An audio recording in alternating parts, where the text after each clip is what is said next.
Dimension of physical constant. तो आइए हम पता करते हैं कैसे हम किसी भी फिजिकल कांस्टेंट के डायमेंशन निकाल सकते हैं। जैसे कि जो पहला है दैट इज़ और ग्रेविटेशनल कांस्टेंट। तो यहाँ पे मेरा ग्रेविटेशनल कांस्टेंट से क्या मतलब है, जैसे कि मान लीजिए कोई दो ऑब्जेक्ट है ना, और उनके बीच में कुछ सेपरेशन हो। दोनों ऑब्जेक्ट का कुछ मास मान लीजिए एक ऑब्जेक्ट ये इसका मास m1, कि दूसरा ऑब्जेक्ट इसका मास m2, और इनके बीच में सेपरेशन है मान लीजिए r। तो इनके बीच में जो ग्रेविटेशनल फोर्स लगता है उसको हम निकाल सकते हैं बड़े इजीली। क्या होगा वो, F is equals to minus G m1 m2 by R square. तो यहाँ पे जो F है दैट इज़ फोर्स, ये जो G है दैट इज़ ग्रेविटेशनल कांस्टेंट जिसका डायमेंशन हमको निकालना है। m1 is mass, m2 is mass and r is a distance. किसके बीच में, m1 और m2 के बीच में। तो F का जो डायमेंशन होता है that is ml t minus two. G का डायमेंशन हमको चाहिए m divide by L square. तो यहाँ से जी का डायमेंशन आ जाएगा mlt minus two L square divide by M square. तो हमको जी का डायमेंशन कितना मिलेगा, m minus one L3 t minus two. तो ये डायमेंशन किसका है, this is the dimension of gravitational constant. ऐसे ही हम स्पेसिफिक हीट जो होती है उसकी भी वैल्यू निकाल सकते हैं। तो इसके लिए हमको फॉर्मूला पता होना चाहिए स्पेसिफिक हीट का। वो क्या होता है, तो ये फॉर्मूला आप पढ़ेंगे वैसे तो, लेकिन अगर अभी के लिए आप इसको याद रख सकते हैं, एम एस डेल्टा टी।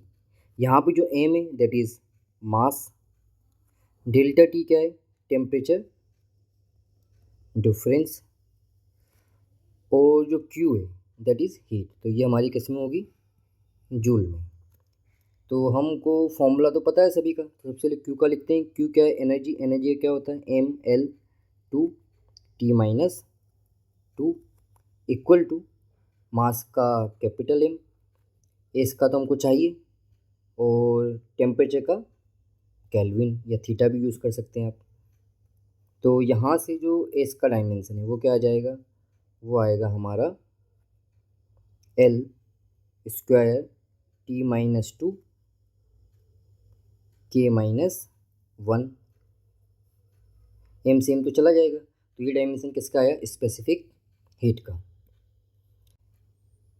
ऐसे ही मान लीजिए हमको गैस कांस्टेंट का निकालना हो, तो गैस कांस्टेंट कौन सी इक्वेशन में आता है, आइडियल गैस इक्वेशन में। क्या फॉर्मूला होता है, तो इसका फॉर्मूला होता है हमारा P V equal to N R T. P क्या होता है, प्रेशर। प्रेशर क्या होता है, फोर्स अपॉन एरिया। तो प्रेशर का डायमेंशन क्या आ जाएगा, M L minus one T minus two. Volume जो होता है दैट इज़ एल क्यूब। फिर इसके बाद में जो एन होता है दैट इज़ मोल, और इसके बाद में जो आर है इसका तो डायमेंशन हमको चाहिए, और आखिरी में टेम्परेचर। तो इसको हम लिख सकते हैं डेल्टा थीटा और के, सॉरी के लिख सकते हैं ना, या थीटा लिख सकते हैं उसकी जगह पे।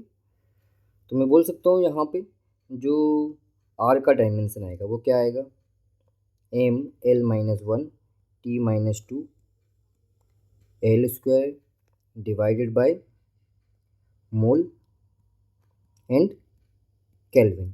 तो उसको सिंप्लीफाई कर सकते हैं हम। तो क्या हो जाएगा ये, M L one T minus two mole inverse and kelvin inverse और के इनवर्स। तो ये डायमेंशन किसके लिए होगा, यूनिवर्सल गैस कांस्टेंट। ऐसे ही अगर हमको कॉफिशिएंट ऑफ विस्कोसिटी के लिए निकालना हो तो ये भी हम बड़ा इजीली कर सकते हैं। तो जैसे कि कॉफिशिएंट ऑफ विस्कोसिटी का कोई फॉर्मूला पता होना चाहिए हमको। क्या होता है, F V is equals to, मतलब जो विस्कस फोर्स लगता है that is 6 pi eta R V. यहाँ पे 6 पाई तो कांस्टेंट है, ईटा का डायमेंशन हमको चाहिए because it is our coefficient of viscosity.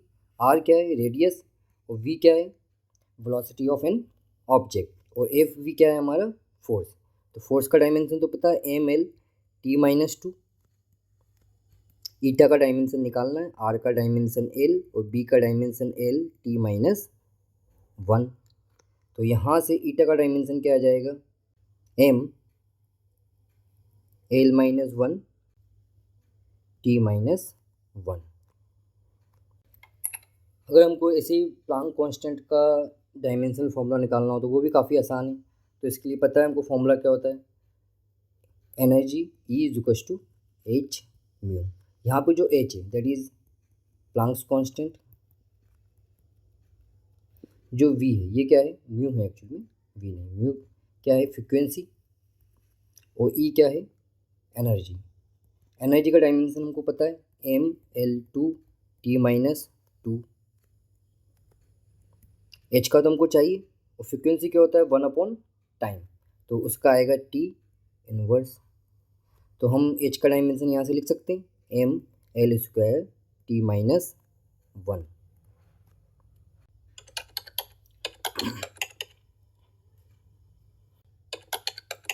तो आइए कुछ फीचर्स देखते हैं हम डायमेंशन फॉर्मूले के।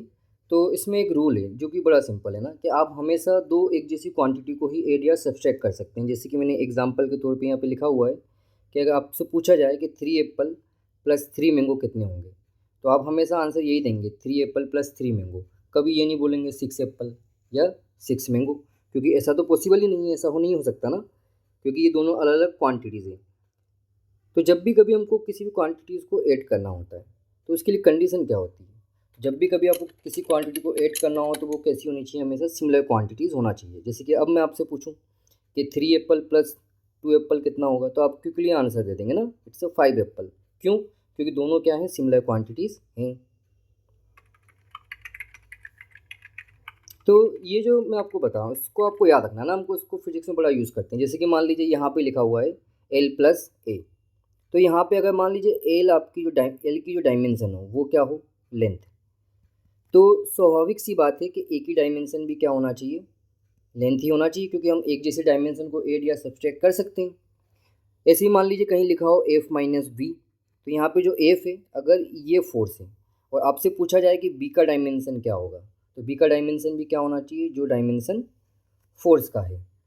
तो इस तरीके से हम किसी भी अननोन क्वांटिटी की डायमेंशन निकाल सकते हैं। जैसे कि मान लीजिए आपको दिया हुआ है alpha upon T square equals to F V plus beta upon X square, और आपको अल्फ़ा और बीटा का डायमेंशनल फॉर्मूला निकालना है। अब ये जो क्वेश्चन है इसमें आपको पता है कि जितनी भी टर्म एड या सब्सट्रैक्ट हो रही हैं वो सबकी सब डायमेंशन कैसी होनी चाहिए, उन सबकी सेम। तो मैं बोल सकता हूँ जो dimension alpha upon T square का होगा वही डायमेंशन किसका होना चाहिए, एफ इंटू बी, और वही डायमेंशन किसका होना चाहिए, beta upon X square. Alpha का तो हमको निकालना है, टाइम का डायमेंशन क्या होता है टी स्क्वायर, तो वो हमने यहाँ पे लिख दिया। एफ का डायमेंशन क्या होता है mL/T-2, और वेलोसिटी का L/T-1। तो यहाँ से हम अल्फ़ा की डायमेंशन निकाल सकते हैं, क्या आएगा mL²T-1। और ये जो क्वांटिटी है ये क्वांटिटी किसके बराबर भी होना चाहिए, बीटा अपॉन एक्स स्क्वायर के। तो यहाँ से मैं बोल सकता हूँ इसका जो डायमेंशन है दैट इज़ बीटा का जो डायमेंशन होगा, dimension of beta upon X square का डायमेंशन इज एल स्क्वायर। तो यहाँ से आप देखेंगे जो बीटा आएगा वो कितना आ जाएगा mL/T-3। तो ये डायमेंशन हमारा किसका हो गया, बीटा का। ऐसे ही मान लीजिए मुझे एक रियल गैस इक्वेशन दी हुई है और मुझसे पूछा है कि ए और बी का डायमेंशन यहाँ पे क्या होगा। तो आपको पता है यहाँ पे कि जो डायमेंशन पी का होगा वही dimension A upon V square का होगा। तो पी क्या है यहाँ पे हमारा प्रेशर, प्रेशर का डायमेंशन क्या होता है फोर्स अपॉन एरिया, तो दैट इज mL-1T-2। ए का डायमेंशन तो हमको निकालना है, बी का डायमेंशन क्या होगा, बी क्या है यहाँ पे वॉल्यूम, तो वॉल्यूम क्या होता है L3, और यहाँ पे स्क्वायर है तो L⁶। तो जब हम इसको सॉल्व करेंगे तो हमको ए का डायमेंशन कितना मिल जाएगा mL⁵T⁻²। अब जो बी है तो बी का डायमेंशन तो सबसे आसान है ना, बी का डायमेंशन वी के बराबर होगा। तो वी का डायमेंशन क्या है तो वी का डायमेंशन क्या है हमारा L3। तो यही डायमेंशन किसका होना चाहिए, बी का होना चाहिए। मान लीजिए एक साइन थीटा की हम टर्म कंसिडर करते हैं, जैसे साइन थीटा हम मानते हैं क्या होता है साइन थीटा, एक ट्रायंगल लेते हैं तो ट्राइंगल में ये वाला एंगल थीटा, ये परपेंडिकुलर, बेस एंड हाइपोटेनियस। तो साइन थीटा क्या होता है? Perpendicular upon hypotenuse. दोनों क्या है? साइड और साइड। तो एल अपॉन एल, तो एल का पावर 0 एक्चुअली। इसका मतलब क्या है कि जो साइन टर्म है आपकी, ये टर्म कैसी होती है? Dimension less.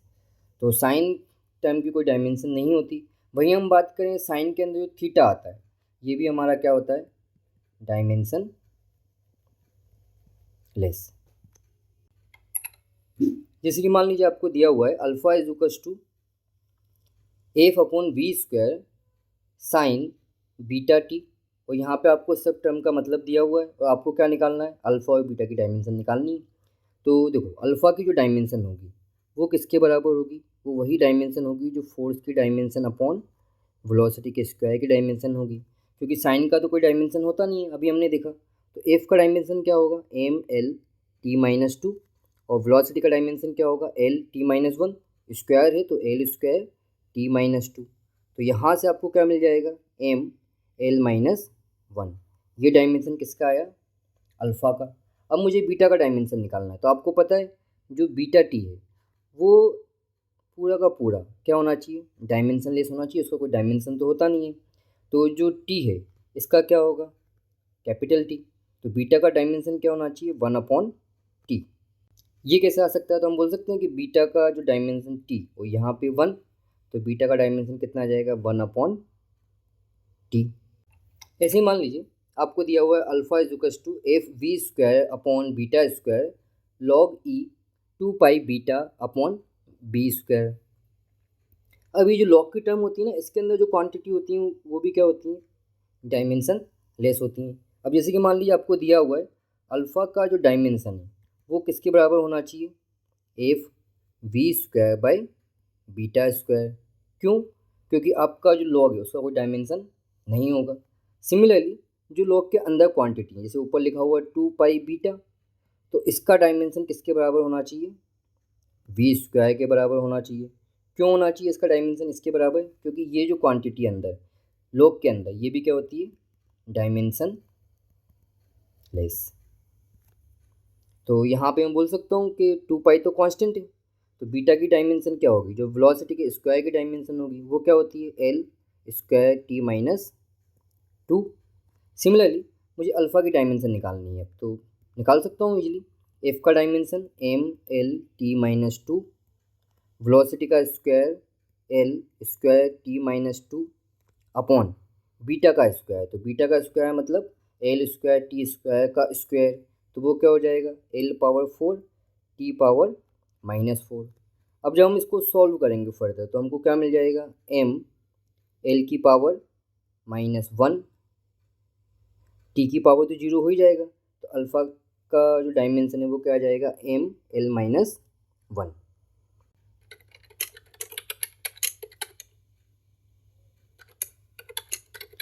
तो जो पहला यूज़ है हमारे डायमेंशन का वो ये है कि हम पता करते हैं कि जो फॉर्मूला हमको दिया हुआ है वो सही है या नहीं है। क्योंकि अगर मान लीजिए कि जो अगर लेफ्ट हैंड साइड की डायमेंशन आपकी राइट हैंड साइड के डायमेंशन के बराबर नहीं होगी, तो ये आप कैसे बोलेंगे कि आपका फॉर्मूला करेक्ट है ना? अगर मान लीजिए लेफ्ट हैंड साइड में मीटर है तो राइट हैंड साइड भी मीटर आना चाहिए, लेफ्ट हैंड साइड वेलोसिटी है तो राइट हैंड साइड भी वेलोसिटी आनी चाहिए। तो इसको हम चेक करने के लिए डायमेंशन फॉर्मूले का यूज़ करते हैं। जैसे कि मान लीजिए आपको एक ये दिया हुआ है, एक बूमरंग दिया हुआ है and has mass M, surface area A, radius of curvature इसका जो दिया हुआ है लोअर सरफेस का आर दिया है, and it is moving with velocity v in air of density rho, the resistive force on it can be.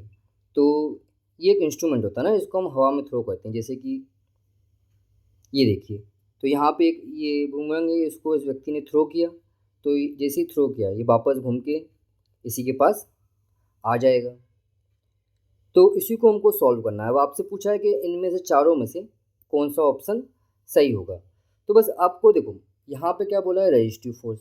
Force आपसे पूछा है और यहाँ पे जितनी वैल्यू दी है ये सब किसके लिए दी है? फोर्स के लिए दी है। तो आपको ये चेक करना है कि इनमें से कौन सा ऑप्शन सही होगा। तो आप क्या करिए, इन सब की डायमेंशन चेक करिए। यहाँ पे जिसकी भी डायमेंशन फोर्स की डायमेंशन के साथ में मैच करता है वो क्या होगा? आपका सही आंसर होगा। जैसे कि मान लीजिए मुझे तो पता है कि इसका आंसर क्या है, सी है। तो हम सी की डायमेंशन में आपको डायरेक्टली चेक करके बता देता हूँ। तो यहाँ पे जो रो है, रो का डायमेंशन क्या होता है, मास अपॉन वॉल्यूम, तो वो क्या होगा ml-3। जो v है, v क्या है हमारा, वेलोसिटी, तो वेलोसिटी का क्या होता है L-T-1, और ये स्क्वायर है तो L-T-2, और एरिया का क्या होगा L स्क्वायर। जब आप इसको सिंप्लीफाई करते हैं, फर्दर सॉल्व करते हैं, तो क्या मिलेगा आपको, ये मिलेगा ml-T-2। तो ये वही डायमेंशन है जो किसका डायमेंशन है, हमारे फोर्स का। इसलिए ये सी ऑप्शन है, ये इसका क्या होगा, करेक्ट ऑप्शन होगा। अब एक और जो यूज़ है डायमेंशन फॉर्मूला का, that is we can drive new formula रफली। तो कोई सा भी एक फॉर्मूला हमको जो ड्राइव करना है वो हम डायमेंशनल एनालिसिस का यूज़ करके ड्राइव कर सकते हैं इजीली। जैसे कि मान लीजिए यहाँ पे आपको दिया हुआ है कि एक पेंडुलम है और उसका जो टाइम पीरियड है वो तो एक तो उसके मास के ऊपर डिपेंड करता है, एक लेंथ के ऊपर डिपेंड करता है, एक एक्सेलरेशन ड्यू टू ग्रेविटी के ऊपर डिपेंड करता है। तो आपको ये पता करना है कि उसका फॉर्मूला क्या होगा। तो हम मान लेते हैं कि ये टाइम पीरियड है that is proportional to mass of pendulum, और इसके पावर हम क्या यूज़ कर लेंगे ए, क्योंकि हमको नहीं पता कितने मतलब डायरेक्टली प्रोपोर्शनल है या स्क्वायर है या क्वाड मतलब क्यूबिक है, इसलिए हमने क्या यूज़ कर लिया ए। ऐसे ही जो टाइम है that is proportional to length, तो यहाँ पे एल का पावर बी। ऐसे ही जो टाइम है that is proportional to G का पावर सी। तो मैं यहाँ से बोल सकता हूँ T is proportional to M power A, L power B and G power C. इसको थोड़ा हम सिंप्लीफाई करने के लिए यहाँ पे कांस्टेंट यूज़ कर लेते हैं ताकि हम इक्वलिटी का साइन यूज़ कर सकें। तो यहाँ पे हम इक्वलिटी का साइन यूज़ करने के लिए एक कांस्टेंट यूज़ करते हैं M A, L power B and G power C. T का जो डायमेंशन हमको पता है क्या होता है, टाइम टी के डायमेंशन लेस होगा क्योंकि कांस्टेंट है हमारा एम का पावर ए, और यहाँ पे जो एल है एल का पावर बी, और यहाँ पे जी की जगह क्या लिख सकते हैं हम, G is acceleration due to gravity. तो इसका वही डायमेंशन होगा जो एक्सेलरेशन का होता है। एक्सेलरेशन का क्या होता है L-T-2 पावर सी। अब इसको थोड़ा सा हम मतलब सिंप्लीफाई कर लेते हैं ना, तो M power A, L power B plus C and T power -2c, और यहाँ पे क्या है T power 1, L power 0 and M power 0। आपको पता है कि दोनों तरफ की डायमेंशन क्या होनी चाहिए, सेम होना चाहिए। तो दोनों तरफ की डायमेंशन को सेम करने के लिए हम क्या करेंगे, जो m का पावर a है तो a किसके बराबर हो जाएगा 0 के। फिर दूसरा क्या है b प्लस सी भी किसके बराबर होना चाहिए 0 के। और जो t का पावर 1 है तो 1 किसके बराबर होना चाहिए -2c के। तो जब इसको हम सॉल्व करते हैं तो हमको मिलेगा c is equals to -1/2 and b is equals to 1/2। तो यहाँ पे मैं वैल्यू पुट कर देता हूँ इसकी और देखते हैं क्या आएगा फॉर्मूला। तो जो फॉर्मूला हमारा यहाँ से निकल के आना है वो क्या आएगा, t is equals to K into M power 0 तो 1 हो जाएगा, L power 1/2 and G power -1/2। तो यहाँ से जो फॉर्मूला आया that is t is equals to K into √L/g। ये हमारा टाइम पीरियड का फॉर्मूला आ गया।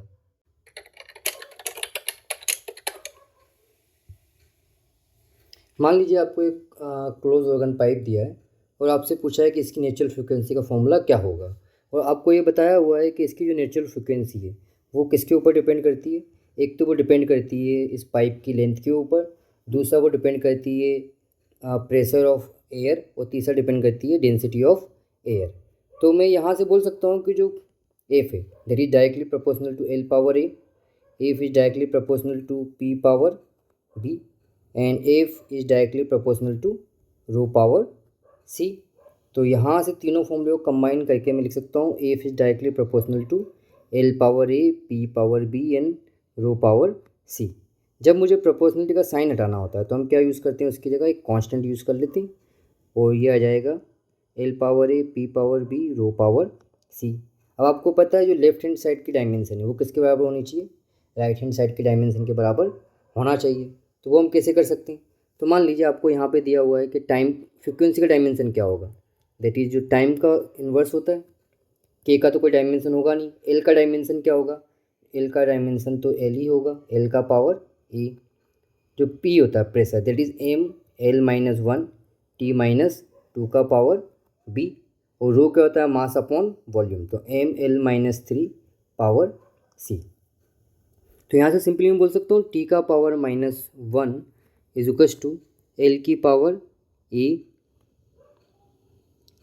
Minus B minus three C, M की power B plus C and T की पावर माइनस टू बी। आपको पता है कि जो लेफ्ट हैंड साइड का डायमेंशन है वो किसके बराबर होना चाहिए, राइट हैंड साइड के डायमेंशन के बराबर।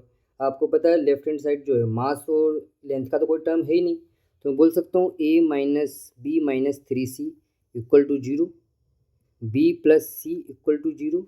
टाइम का डायमेंशन कितना है, minus two B and that is equal to minus one.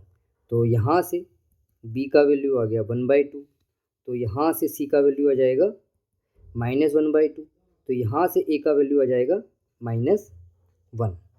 तो मैं बोल सकता हूँ frequency is equal to K into L power A कितना है माइनस वन, प्रेशर का power B that is one by two and density का power minus one by two. तो frequency is equal to K by L into root over P by rho. तो ये हमारा एक rough formula आ गया किसका, frequency of close organ pipe.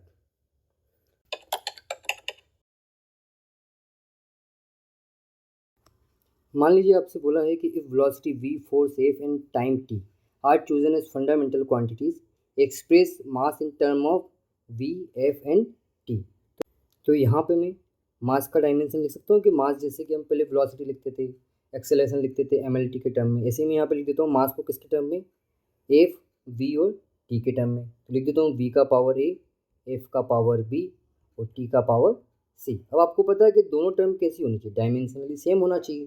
तो यहाँ पे m का पावर तो वन है, इस तरफ जो वेलोसिटी है उसको मैं लिख सकता हूँ l t माइनस वन का पावर a। जो फोर्स है उसको मैं लिख सकता हूँ m l t minus to power b, और जो टाइम है उसको लिख सकता हूँ t पावर c। तो यहाँ पे अगर इसको हम सिंप्लीफाई करके लिखें तो मुझे मिलेगा m का पावर b, l का power a plus b in time का power minus a minus two B plus C. तो यहाँ पे मैं बोल सकता हूँ जो b का वैल्यू होगा वो कितना होगा, वन के बराबर, l plus a plus b वो किसके बराबर होगा, जीरो के बराबर, तो a कितना आ जाएगा माइनस वन। तो यहाँ से मैं बोल सकता हूँ minus a minus two B plus C equal to zero. तो a का value minus one minus minus plus minus two, B का वैल्यू वन तो minus two plus C equal to zero. तो यहाँ से सी का वैल्यू आ जाएगा वन।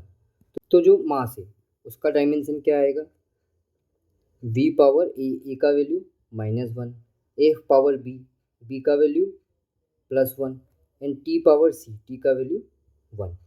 तो इस तरीके से हम मास को वेलोसिटी, फोर्स और टाइम की जो डायमेंशन है उसमें एक्सप्रेस कर सकते हैं।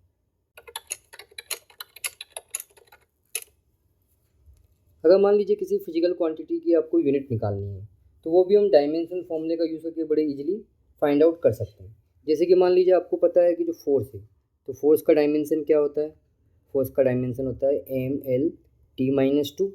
अब मान लीजिए इसका आपको यूनिट पता करना हो तो बस आपको इतना पता होना चाहिए कि हम किस टाइम के लिए कौन सी यूनिट डिफाइन किए हुए हैं। जैसे जो मास है इसके लिए हम डिफाइन करते हैं केजी, जो लेंथ है इसके लिए हम डिफाइन करते हैं मीटर, और जो टाइम है इसके लिए हम डिफाइन करते हैं सेकंड का स्क्वायर। तो ये यूनिट किसकी हो गई, फोर्स की। ऐसे ही आपसे पूछा है मोमेंटम की यूनिट कितनी होगी, तो P is equal to M we.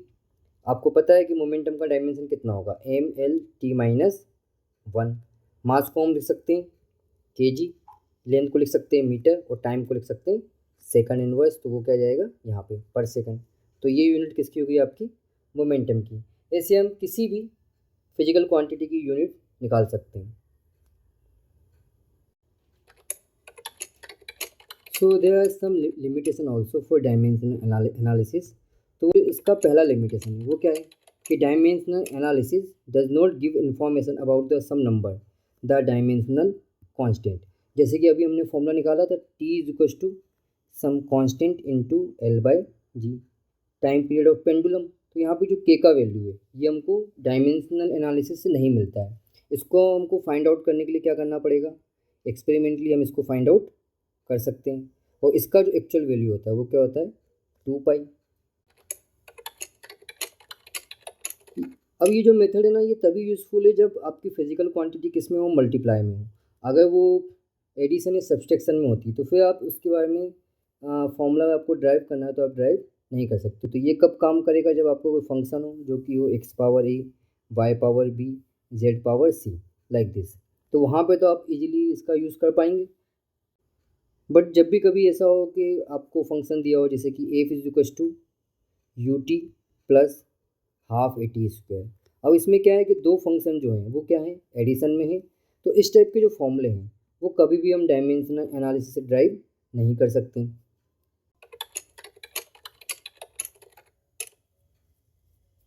अब ये जो मेथड है ना ये तभी काम करती है जब आपकी जो फिजिकल क्वांटिटी है वो दूसरी फिजिकल क्वांटिटी के ऊपर डायरेक्टली डिपेंडेंट हो। अगर मान लीजिए वो कहीं साइन या कोस या लॉग या फिर एक्सपोनेंशियल फंक्शन के अंदर आती है, उस टाइप का रिलेशन है ना, तो वहाँ पे हम इस टाइप की मेथड को यूज़ नहीं कर पाएंगे।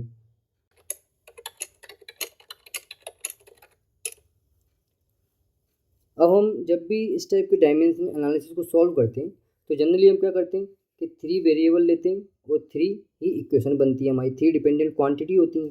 तो डायमेंशन एनालिसिस को हम तब ज़्यादा अच्छे से यूज़ कर सकते हैं जब कोई एक फिजिकल क्वांटिटी 3 फिजिकल क्वांटिटी के ऊपर डिपेंडेंट हो। अगर उससे ज़्यादा पैरामीटर वहाँ पे आते हैं तो हम डायमेंशनल एनालिसिस को यूज़ नहीं कर पाएंगे।